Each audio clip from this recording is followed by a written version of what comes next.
Halo semua, hari ini kita mau bahas satu kata yang mungkin buat sebagian orang kedengarannya berat banget. Dakwah. Tapi gimana kalau saya bilang, dakwah itu sebenarnya jauh lebih simpel dan bisa dilakuin siapa aja. Termasuk kamu loh. Yap, sekarang juga. Oke, yuk kita kupas bareng-bareng. Coba deh, kalau denger kata dakwah apa yang langsung kebayang? Pasti banyak yang mikir ustadz di atas mimbar, khutbah yang serius, atau tanggung jawab gede yang kayaknya cuma buat para ahli aja kan? Wajar banget kalau kita jadi ngerasa, wah kayaknya bukan buat gue deh. Dan tenang aja, kamu nggak sendirian kok kalau mikir gitu. Tapi hari ini kita bakal coba ubah pandangan itu. Nah, kutipan ini benar-benar mengubah cara pandang loh. Ustadz Rahmat Abdullah ngingetin kita kalau inti dari dakwah itu sebenarnya bukan beban. Sama sekali bukan.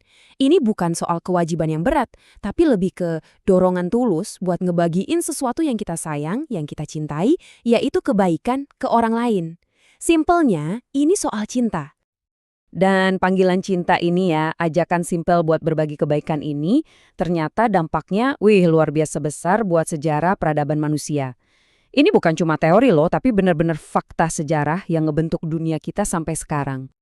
Coba deh kita bayangin sejenak.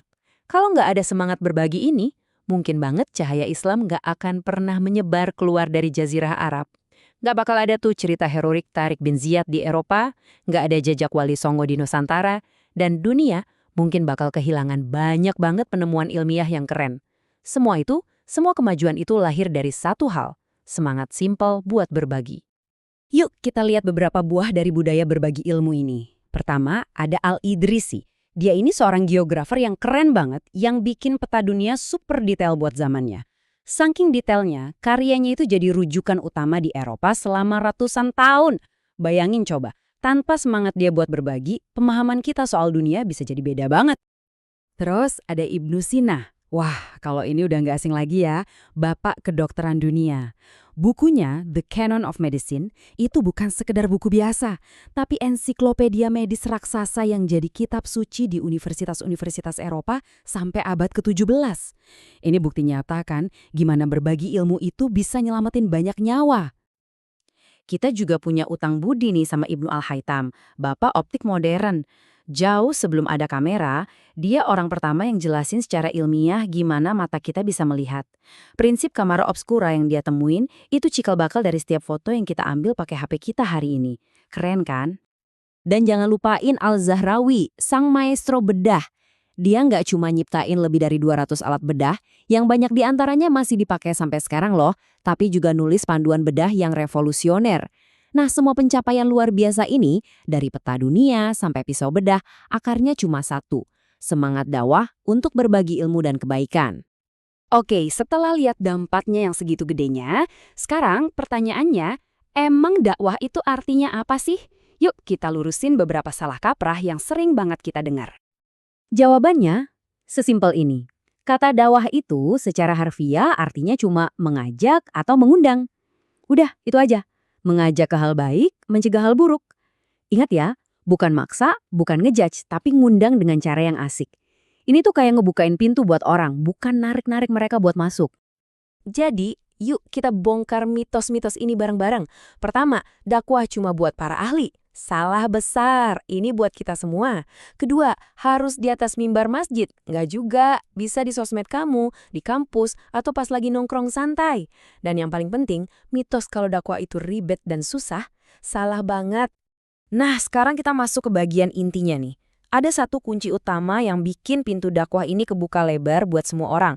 Nggak peduli ilmunya udah sebanyak apa. Dan ini adalah izin langsung dari Rasulullah Shallallahu Alaihi Wasallam. Ini dia kuncinya. Sampaikan dariku walau hanya satu ayat. Coba deh direnungin. Hadis ini tuh powerful banget. Rasulullah nggak bilang sampaikan kalau kamu udah hafal 30 juz. Atau sampaikan kalau kamu udah jadi ulama besar. Enggak, beliau cuma minta kita buat nge-share apapun yang kita tahu. Coba pikirin deh betapa bebasnya kita. Standarnya itu bukan kesempurnaan, tapi kemauan buat berbagi. Satu aja hal baik yang kamu tahu. Jadi intinya apa? Gampang banget. Pertama, beban di pundak kita tuh langsung diangkat. Cukup sampaikan satu hal aja yang kamu paham. Kedua, ini bukan soal jadi orang paling pintar atau paling suci, tapi soal ketulusan. Dan yang ketiga, di zaman sekarang platformnya ada di mana-mana. Di WhatsApp, Instagram, TikTok, di setiap obrolan. Kesempatannya ada terus di ujung jari kita. Oke, kita udah paham ya, kenapa dakwah itu ternyata gampang. Sekarang pertanyaannya, gimana caranya? Gimana caranya biar ajakan simple kita ini jadi lebih kena dan bermakna buat orang lain? Nah, ada 4 kunci utamanya. 4 hal ini praktis banget. Pertama, pakai bahasa yang nyambung sama temenmu, jangan pakai bahasa langit. Kedua, lihat situasi dan kondisi. Jangan nasihatin orang yang lagi sedih dengan cara yang nggak pas kan?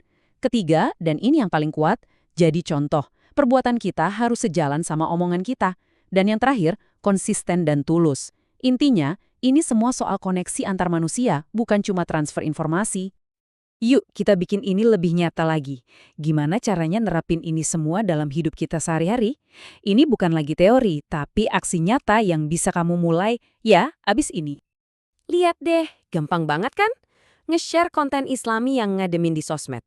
Atau cuma ngajak temen, sholat yuk. Pas temen lagi curhat masalahnya, kita bisa ceritain kisah sabarnya Nabi Ayub. Atau bahkan ikut kerja bakti di lingkungan rumah.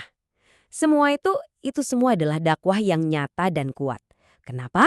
Karena itu datang dari tindakan, bukan cuma omongan. Jadi, setelah ngobrolin semua ini, pertanyaannya sekarang balik ke diri kita masing-masing. Nggak usah nunggu jadi sempurna, nggak usah nunggu momen yang gede, cukup pikirin satu hal aja. Apa satu kebaikan, sekecil apapun itu, yang bisa kamu bagiin ke dunia hari ini